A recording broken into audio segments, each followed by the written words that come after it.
ഇന്ന് ദേശീയ സമ്മതിദായക ദിനം. വോട്ടവകാശം വിനിയോഗിക്കേണ്ടതിന്റെ പ്രാധാന്യത്തെക്കുറിച്ച് അവബോധം സൃഷ്ടിക്കാനാണ് എല്ലാ വർഷവും ജനുവരി 25 ദേശീയ സമ്മതിദായക ദിനമായി ആചരിക്കുന്നത്. വോട്ട് ചെയ്യുന്നത് പോലെ ഒന്നുമില്ല, ഞാൻ ഉറപ്പായും വോട്ട് ചെയ്യും എന്നതാണ് ഈ വർഷത്തെ പ്രമേയം. പൊതുതിരഞ്ഞെടുപ്പുകളിൽ എല്ലാ പൗരന്മാരുടെയും പങ്കാളിത്തം ഉറപ്പാക്കുന്നതിന് വേണ്ടിയാണ് സമ്മതിദായകരുടെ ദേശീയ ദിനം ആചരിക്കുന്നത്.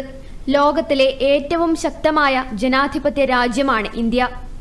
ജനാധിപത്യ സംവിധാനത്തിന്റെ കരുത്ത് വർദ്ധിപ്പിക്കുന്നതിൽ പ്രധാന ഘടകമാണ് പൊതുജന പങ്കാളിത്തം. വോട്ട് ചെയ്യുന്നതിലൂടെയാണ് എല്ലാ ഇന്ത്യൻ പൗരന്മാരും ജനാധിപത്യ പ്രക്രിയയിൽ പങ്കാളിത്തം ഉറപ്പിക്കുന്നത്. ഏറെ കരുതലോടെ വേണം സമ്മതിദാനാവകാശം വിനിയോഗിക്കേണ്ടത്. തിരഞ്ഞെടുപ്പ് കമ്മീഷൻ ഔദ്യോഗികമായി നിലവിൽ വന്ന ദിനം കൂടിയാണ് ജനുവരി 25. 18 വയസ്സ് പൂർത്തിയായ എല്ലാ പൗരന്മാരെയും വോട്ടർ പട്ടികയിൽ ചേർക്കുക എന്നതാണ് ദിനാചരണം മുഖ്യമായും ലക്ഷ്യമിടുന്നത്. ജനാധിപത്യത്തിന്റെ പ്രാധാന്യം പ്രചരിപ്പിക്കുന്നതിനായി ഈ ദിനത്തിൽ രാജ്യമെങ്ങും ഒട്ടേറെ പരിപാടികൾ സംഘടിപ്പിക്കുന്നു. കൂടാതെ എല്ലാ ഗവൺമെന്റ് ജീവനക്കാരും സമ്മതിദായക പ്രതിജ്ഞ എടുക്കാറുണ്ട്. നേരത്തെ 21 വയസ്സായിരുന്നു വോട്ടിംഗ് പ്രായം. 1989 മാർച്ച് 28 ഭരണഘടനയുടെ 61ാം ഭേദഗതി പ്രകാരം വോട്ട് ചെയ്യാനുള്ള പ്രായം 18 ആയി കുറച്ചു. News desk, Doordarshan.